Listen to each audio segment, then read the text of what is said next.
Organizing your finances is much more than just paying and filing your bills. So what does your monthly routine look like? For most Americans, it literally looks like this. They open the mail, whether it's daily, weekly, or monthly for some people who really are just afraid to see what's inside. So they open their mail, they take out their checkbook, they pay their bills, hopefully, and they file their bills. That's about what money management looks like for most people. Now you get to have a different option. You are listening to this, and congratulations for taking this step to learn why organizing your finances is more than just filing your bills. What can you do about it? What are your options? I'm going to give you a few today, and then at the end I want you to come up with what's one action step that you're going to do to manage your money differently. You can start thinking about them while I'm running through these examples. What can you do? Well, one is you can automate things for yourself.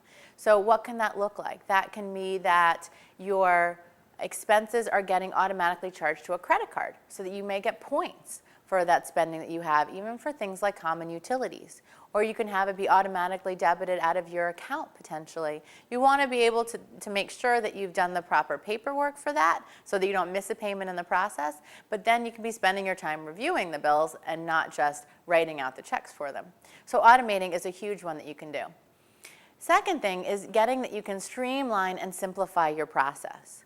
So I suggest that you may set some time aside every week to make sure that you're paying those bills on a regular basis. If you wait until once a month, you may be missing crucial deadlines. A lot of times now the credit cards are getting so tight on when they mail it out, when you may get it in the mail, and when your payment is due. You often don't have the 30 days anymore that you used to by the time you get it in the mail. So it's really dangerous to wait that month. So as you streamline and simplify, look at how can I simplify the bills that I have? How can I package my opportunities together? For instance, if you have Verizon, you can package your phone, your internet, and your wireless phone on one bill. So not just is it one bill you need to look at instead of 2 or 3, but they actually now have discounts so that you'll save money by doing that. And we're not just talking the money that it costs to put the bill in the envelope for the company. You could be saving $30 to $50 a month by doing a package deal with them. So it's certainly a win-win-win for you. What else can you be doing? You can be paying your bills online.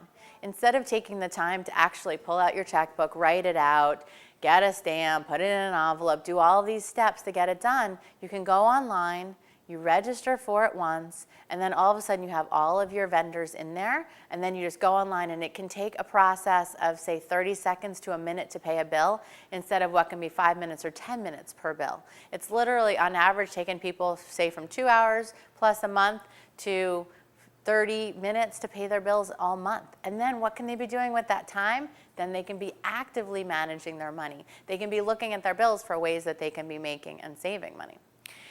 So next, you can be reviewing your asset statements. So we're talking about ways that you can be making money and not just paying and filing your bills. Well, what can you be looking for on those statements? If you're looking at your bank statement, you can be saying, am I getting charged fees? Nowadays, you don't necessarily need to be paying fees to your bank. You can be bundling your accounts together, and it's funny because they'll even consider your savings account, your checking account, which may be intuitive, but they'll also consider your mortgage. So if you have a mortgage with that bank, they'll package it all together so that you get, again, like a group or a bundle discount by having more money that you've invested in that particular bank. So when you're looking at that, you want to be making sure you don't have any bank fees, whether it's a maintenance fee or an overdraft fee. Gosh, I can't tell you how much money people waste on overdraft fees by using their debit cards. It takes that Starbucks from $4 to $32 when you're paying a $28 overdraft fee on it. Don't let that happen to you.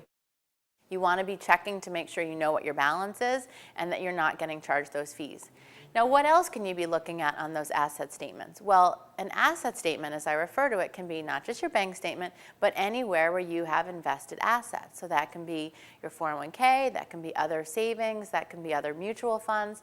So you want to say, have I contacted my financial advisor lately? You want to be hearing from them quarterly so that you're clear that they're managing your money actively and are they doing the right thing. I used to have a previous financial advisor, and I always felt like whenever I called them, they always had a change that I needed to be making in my portfolio. But shocking, I was calling them to find that out. So you want to be actively managing your money and helping to keep on them.